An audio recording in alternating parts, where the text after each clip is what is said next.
অনিয়ম ও দুর্নীতির আখড়ায় পরিণত হচ্ছে ময়মনসিংহের আঞ্চলিক নির্বাচন অফিস।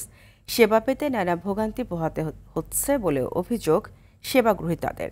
সম্প্রতি নির্বাচন কার্যালয় অভিযান চালিয়ে অভিযোগের সত্যতা পায় দুর্নীতি দমন কমিশন দুদক।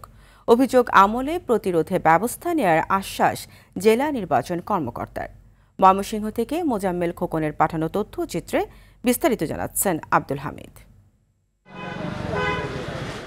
জাতীয় পরিচয়পত্রের তথ্য সংশোধন সহ নানা গুরুত্বপূর্ণ কাজে প্রতিদিনই ময়মনসিংহের আঞ্চলিক ও জেলা নির্বাচন কার্যালয়ে সেবা পেতে ভিড় করেন স্থানীয়রা। তবে কর্মকর্তা ও কর্মচারীদের অসহযোগিতায় হয়রানির শিকার হতে হচ্ছে বলে অভিযোগ তাদের।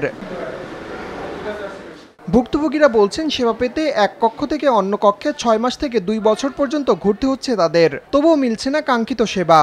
সকাল 10টায় আসতে বলছিল, আমরা আসছি 11টার দিকে। আমি সকাল 11টার দিকে আসছি, বলতেছে হবে না।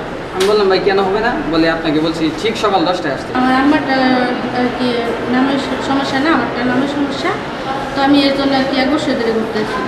এমন সেবামূলক প্রতিষ্ঠানের দায়িত্বজ্ঞানহীন আচরণে ক্ষুব্ধ নাগরিক সমাজের প্রতিনিধিরাও। আমি যে আবেদনটি করেছি বা আমি যে কাজটি অভিযোগটি নিয়ে গিয়েছি সেটির ব্যাপারে কোনো সূত্র কোনো কিছুতেই তারা কর্ণপাত করেন না।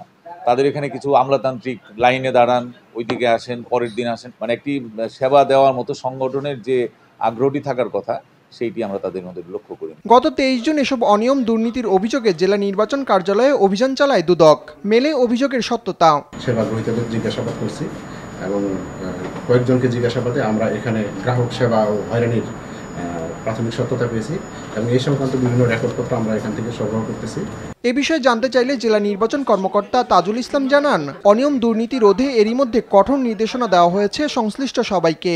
আমি এখানে সবাই আমার উপজেলা নির্বাচন কর্মকর্তা, আমার অফিসের স্টাফ এবং সকল উপজেলা নির্বাচন কর্মকর্তাদের স্টাফদের নিয়ে আমি মিটিং করেছি এবং আমি যেটা নির্দেশনা দিয়েছি যে সেবা গ্রহীতাদেরকে সর্বোচ্চ অগ্রাধিকার দিয়ে আমাদের কার্যক্রম করতে হবে। সেবার মান বাড়াতে অফিসের কার্যক্রম নিয়মিত তদারকির পাশাপাশি দোষীদের শাস্তি নিশ্চিতের দাবি ভুক্তভোগীদের।